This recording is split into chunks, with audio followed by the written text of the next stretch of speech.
Hello दोस्तों, मेरा नाम है अरुण। ये सेकंड पार्ट होगा स्ट्रेंथ कंडीशनिंग का।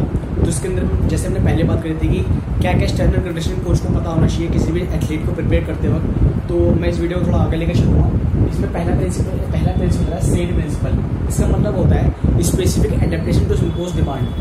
Body will adapt to the specific demand based upon it. इसका मतलब क्या होगा, हमारी बॉडी उस तरीके का रिएक्ट करेगी जिस तरीके का हम उसके ऊपर लोड डालेंगे। यानी कि जिससे हमने प्रिंसिपल ऑफ स्पेसिफिसिटी में समझा था कि हमारी बॉडी मतलब जो जिस तरीके की हम प्रैक्टिस करेंगे उस तरीके का हमें आउटकम मिलेगा। You will get what you train for.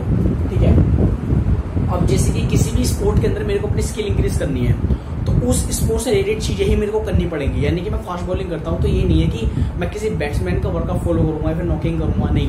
मेरे को फास्ट बॉलिंग की ड्रिल्स करनी पड़ेंगी, अपने स्ट्राइड्स और स्प्रिंट पे काबू करना पड़ेगा। तो स्पेसिफिसिटी होता है कि किसी चीज को करते वक्त उस चीज को ध्यान में रखना है जो उस स्पोर्ट्स में काम आती है, यानी कि उस स्पोर्ट्स में खेलते वक्त काम आती है। तो सेट प्रिंसिपल ये होता है। अब दूसरा टॉपिक इसके अंदर आता है प्रोग्राम डिजाइन एंड पीरियोडाइजेशन। ये मेरा सबसे फेवरेट टॉपिक है, पीरियोडाइजेशन। इसका मतलब क्या होता है, जो ट्रेनिंग करी जाती है किसी भी गेम को लेकर वो अलग अलग हिस्सों में डिवाइडेड होती है।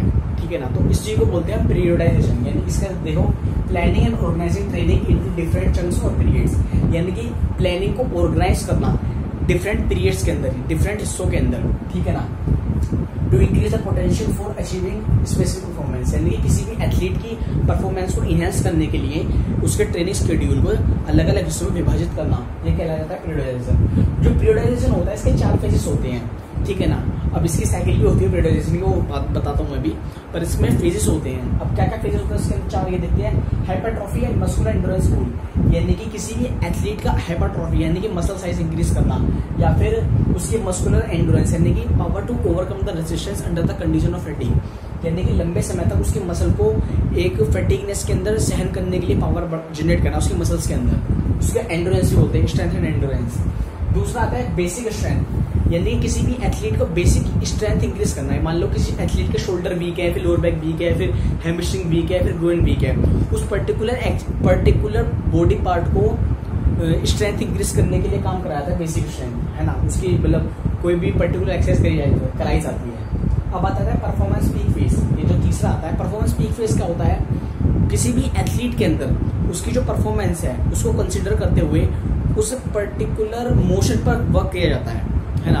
जैसे कोई फास्ट बॉलर है वो रनअप पे काम करता है, उसके स्प्रिंट और स्ट्राइड्स को इम्प्रूव कराया जाएगा। तो परफॉर्मेंस पीक फेज ये होता है, ये कंडीशनिंग कराया जाते हैं प्लेयर को उसके गेम के रिगार्डिंग। ठीक है। एक आता है मेंटेनेंस फेज। अब मान लीजिए हमारी तैयारी हमारे गेम के लिए हो गई है और हमारा कंपटीशन अगले दो महीने के अंदर है, तो उस दौरान हमको हमारी बॉडी के ऊपर ज्यादा लोड नहीं डाला जाएगा। ठीक है ना। तो हमको मेंटेन करेगा जो कोच है हमारे को मेंटेन करेगा कितना वर्कआउट में परफॉर्म करना है, कितना मतलब कम हो जाएगा पहले से, ताकि बॉडी पे ज्यादा लोड ना आए, ताकि इंजरी ज्यादा ना पड़े। तो ये सब चीजें हमारी साइकिल्स के अंदर डिवाइडेड होती हैं, जिसमें कि पहला आता है हमारा माइक्रो साइकिल, दूसरा आता है हमारा मेसो साइकिल और तीसरा आता है हमारा मैक्रो साइकिल। तो दोस्तों, जो पीरियोडाइजेशन के अंदर जो सबसे पहली साइकिल आती है वो होती है माइक्रो साइकिल। ये सबसे छोटी साइकिल होती है, टिपिकली एक वीक की मान लीजिए। ठीक है ना। अब इस साइकिल को जैसे कि मान लीजिए कोई एक टीम है, अब उस टीम का फिक्चर इस तरीके से है कि वीकेंड्स में उसके मैचेस होते हैं। तो जो स्ट्रेंथ कंडीशनिंग कोच होगा वो किस तरीके से अप्रोच करेगा एक एथलीट को, क्योंकि जब पूरे हफ्ते के दौरान जो स्ट्रेंथ कंडीशनिंग सेशंस होंगे ना उसके, तो वो वर्कलोड बढ़ाएंगे प्लेयर का। अब उसमें स्ट्रेंथ कंडीशनिंग सेशन के साथ साथ उसकी प्रैक्टिस भी है उस गेम के लिए, चाहे वो कोई भी गेम है, चाहे फुटबॉल हो, बास्केटबॉल हो, कोई भी गेम हो। तो इस तरीके से एथलीट वर्कआउट फॉलो करेगा, मतलब वर्कआउट उसका ले डाउन करेगा, ताकि एथलीट को ज्यादा ओवरलोड भी ना हो और अच्छी तरीके से अपने गेम पर वो पकड़ भी बना सके। तो मान लीजिए एक स्पोर्ट्स टीम है, जैसे कि अभी मैंने बताया था वीकेंड्स में उसका मैच है, सैटरडे में मैच है उसका, तो किस तरीके से उसका वर्कआउट ले डाउन होगा। तो मंडे में लो इंटेंसिटी वर्कआउट करेगा वो, लो इंटेंसिटी से। अब लो इंटेंसिटी में यानी कि वो हैवी वेट नहीं जाकर लो वेट से वर्कआउट कर सकता है, क्लीन एंड जर्क लगा सकता है वेट कम वेट्स के दौरान, और कुछ एरोबिक एक्सरसाइज भी कर सकता है जिम के अंदर, जैसे कि रनिंग हो गया, साइकिलिंग हो गया। ठीक है। तो हाई इंटेंसिटी के वर्कआउट में क्या होगा, वो 90% अपने बॉडी का लगाएगा। अब हाई इंटेंसिटी में जैसे कि clean and jerk heavy weight से हो सकता है, उसमें रैप कम हो जाएंगे, यानी कि उसकी इंटेंसिटी बढ़ेगी वर्कआउट की, पर वॉल्यूम कम हो जाएगा। तो हाई इंटेंसिटी में होगा। मीडियम इंटेंसिटी के अंदर इसका और इसका एवरेज कर सकता है, लो इंटेंसिटी और हाई इंटेंसिटी का एवरेज। उसमें 80% बॉडी की पावर लगेगी उस वर्कआउट को फॉलो करने के लिए। अब उसमें काफी सारी एक्सरसाइज वो ऐड कर सकता है, जैसे कि ओवरहेड प्रेसेस हो सकते हैं आपके clean and jerk medium intensity के साथ, ठीक है ना। अब वेडनेसडे अब आ जाओ थर्सडे पर।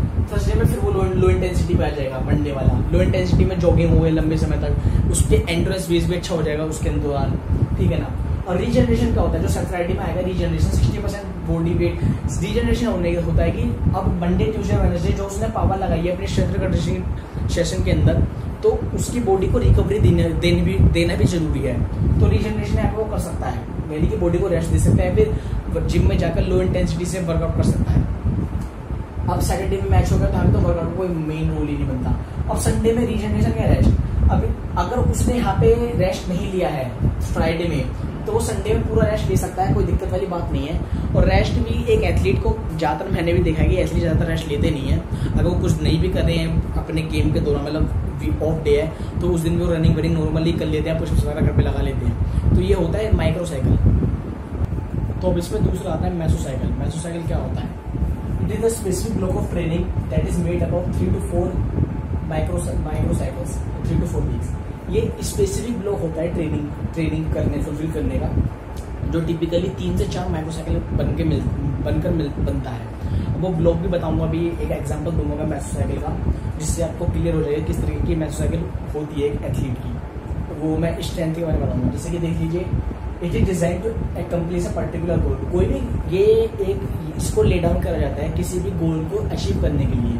अब वो गोल क्या होता है? मैक्सिमम स्ट्रेंथ, यानी कि अपनी स्ट्रेंथ को इंक्रीज करना, किसी पर्टिकुलर मसल की मैक्सिमम स्ट्रेंथ तक जाना, ठीक है ना। जो भी इस पर्टिकुलर की मसल की हमें पावर बढ़ानी है किसी मसल। स्टैटिक स्ट्रेंथ होता है कि हम कोई भी वर्कआउट कर रहे हैं उसके अंदर मूवमेंट नहीं हो रही, यानी कि हम होल्डिंग पोजीशन के अंदर, जैसे कि प्लैंक हो सकता है, वॉल सेटिंग हो सकती है, तो वो स्टैटिक स्ट्रेंथ के अंदर आता है। एक आता है हमारा मैक्सिमम स्पीड और functional threshold power. Maximum speed का मतलब होता है, मैक्सिमम स्पीड का एजिलिटी ट्रेनिंग होती है ना, जब प्लेयर अपनी एक्सीलरेशन पावर को इंक्रीज करता है, जब डायरेक्शन को चेंज करता है, फुटबॉल के अंदर काफी होता है, जब वो भागते भागते डायरेक्शन चेंज करते हैं तेज एकदम, तो मैक्सिमम स्पीड कहलाती है वो। फंक्शनल थ्रेशोल्ड पावर वो भी कैलकुलेट किया जाता है। अब मेसोसाइकिल भी 2 तरीके की हो सकती है, मतलब तरीके नहीं, मैं डेज की बता रहा हूँ। जैसे कि 28 डेज की हो सकती है, 21 डेज की भी हो सकती है। और 28 डेज और 21 डेज और दोनों के अंदर 5 दिन का रेस्ट जरूर होगा, ठीक है ना। और धीरे धीरे मतलब मेसोसाइकिल को 21 डेज से ही लेना शुरू करना चाहिए, मतलब जो स्टैंडर्ड है उसको 21 डेज से लेना चाहिए।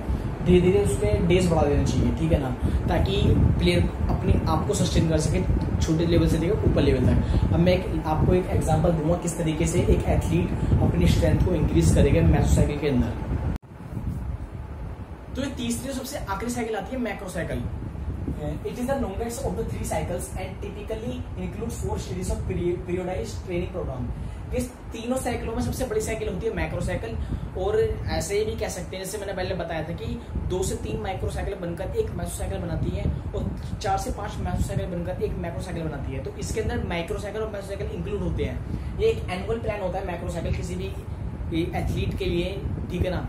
अब उसका गोल हो सकता है, जैसे कि ओलंपिक्स है, ओलंपिक 4 साल में एक बार होता है, तो उस 4 साल की प्रिपरेशन को हम जो बोलेंगे वो बोलेंगे मैक्रोसाइकिल। उस पर्टिकुलर प्लेयर ने उस साइकिल को फॉलो करा है उस पर्टिकुलर गेम के लिए। जैसे कि वर्ल्ड कप क्रिकेट में होता है, वर्ल्ड कप, तो वर्ल्ड कप की प्रिपरेशन के लिए वो पूरा 4 साल लगाते हैं, ठीक है ना। तो ऐसा समझना ठीक होगा कि एनुअली, और टिपिकली डिपेंड करता है कौन सा गेम किस शॉर्ट ड्यूरेशन में आ रहा है, ठीक है ना। तो मैक्रोसाइकिल ये है। तो इसके अंदर एंड्योरेंस पावर पे भी काम किया जाता है, उसकी इंटेंसिटी पे भी काम किया जाता है एथलीट की, और कंपटीशन यानी कि जिस तरह का खेल है उसका, उसके ऊपर स्पेसिफिक उसके मूवमेंट उस पर काम किया जाता है, और हमारा रिकवरी पे भी ध्यान दिया जाता है किसी भी एथलीट के ऊपर। तो मैक्रोसाइकिल में सारे एस्पेक्ट ये कवर हो जाते हैं, ठीक है ना। अब macrocycle is an annual plan that works towards taking for the goal competition of the skier. जो मैक्रोसाइकिल होता है काफी सारे गोल को कंसिडरेशन रखकर करा जाता है कि किस एथलीट को किस तरीके की कंपटीशन में वो अपनी परफॉर्मेंस को पीक कर पाए, यानी कि एक इनहेंस कर पाए अपनी परफॉर्मेंस को।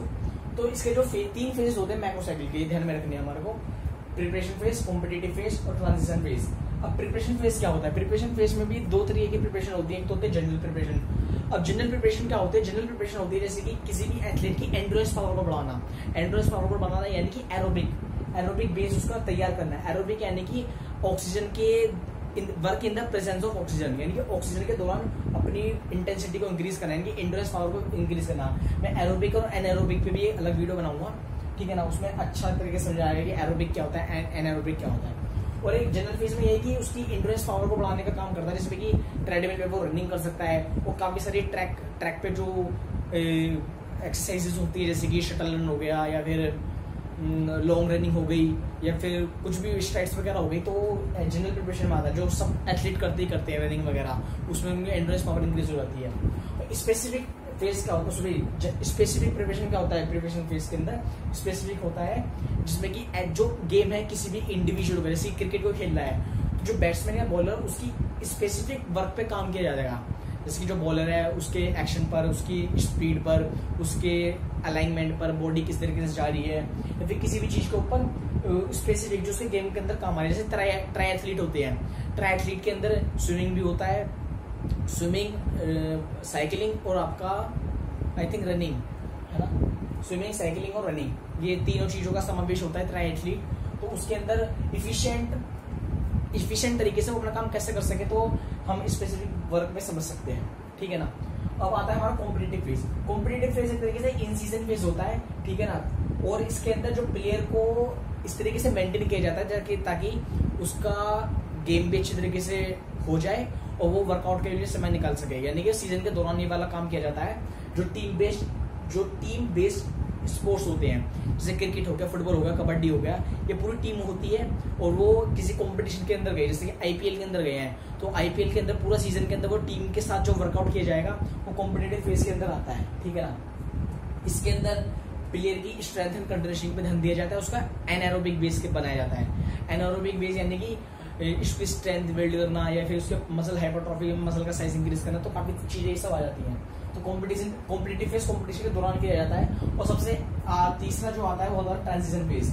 ट्रांजिशन फेज के अंदर क्या होता है, जो उसकी मसल पावर होती है उसको रीजनरेशन करना है, यानी कि एक तरीके से एथलीट को रेस्ट पहुंचाना। मान लीजिए ये एक ऐसा मान लीजिए जैसे कि आज ओलंपिक खत्म हो गई, उसकी लास्ट रेस थी, वो कोई रेसर है, उसके ओलंपिक खत्म हो चुके हैं, उसने जो लास्ट रेस दौड़ी है, उस रेस से लेकर यानी कि लास्ट रेस के बाद का जो समय है, यानी कि जो लास्ट रेस उसने करी है उसके बाद का जो समय है, और जो समय वो प्रिपरेशन करेगा अपने अगले सीजन के लिए, उस बीच का जो समय होगा वो होगा उसका ट्रांजिशन फेज, यानी कि वो अपने आप को रेस्ट पीरियड में ले जाएगा। यानी कि जिसने पूरे साल उन्होंने जो तैयारी करी है कंपटीशन शुरू होने से पहले और कंपटीशन खत्म होने तक जो उन्होंने तैयारी करी है, उस चीज को उसको रेस्ट में लेके जाना है। अब ये रेस्ट 2 से 3 हफ्ते भी हो सकता है, 3 से 4 हफ्ते भी हो सकता है, ये डिपेंड करता है कि इंडिविजुअल के ऊपर, और जो उसका मैनेजमेंट है टीम बेस्ड, वो किस तरीके से उसको ले रही है, मतलब कंसिडरेशन में एक एथलीट को, वो डिपेंड करता है उसकी स्पेसिफिसिटी के ऊपर भी, ठीक है ना। तो ट्रांजिशन फेज ये था कि बॉडी को एक तरीके से रेस्ट में पहुंचाना रिकवरी के लिए, और प्लेयर ताकि अपना वो अच्छा कर सके। अब ये हमने सारी साइकिल समझ ली है, क्या क्या होता है, बेसिक समझ चुके हैं हम सब। अब मैं कोशिश करूंगा कि मैं एक इंडिविजुअल वीडियो लेकर आऊँ जिसके अंदर माइक्रो साइकिल या मैक्रो साइकिल या फिर मैसो साइकिल का एक पूरा चार्ट दिखाऊँ आपको बनाकर, एक एथलीट को उसके गोल के हिसाब से। अब वो कुछ भी गोल हो सकता है, जैसे कि हाइपरट्रॉफी हो सकता है, या फिर स्ट्रेंथ बिल्ड हो सकता है, या स्ट्रेंथ एंड कंडीशनिंग हो सकता है, वो कुछ भी एक वीडियो में लेकर आऊँगा, उसमें आपको अच्छी तरीके से पता लग जाएगी किस तरीके से कोई एथलीट के लिए वर्कआउट कैसे बनाया जाता है, ठीक है ना। तो आज की वीडियो में से इतना ही। मुझे लगता है कि आप लोगों को थोड़ा बहुत समझ में आएगा, नहीं आएगा तो उनको बताना, मैं और कोशिश करूँगा अच्छे तरीके से सिंप्लीफाई करने के लिए, ठीक है ना।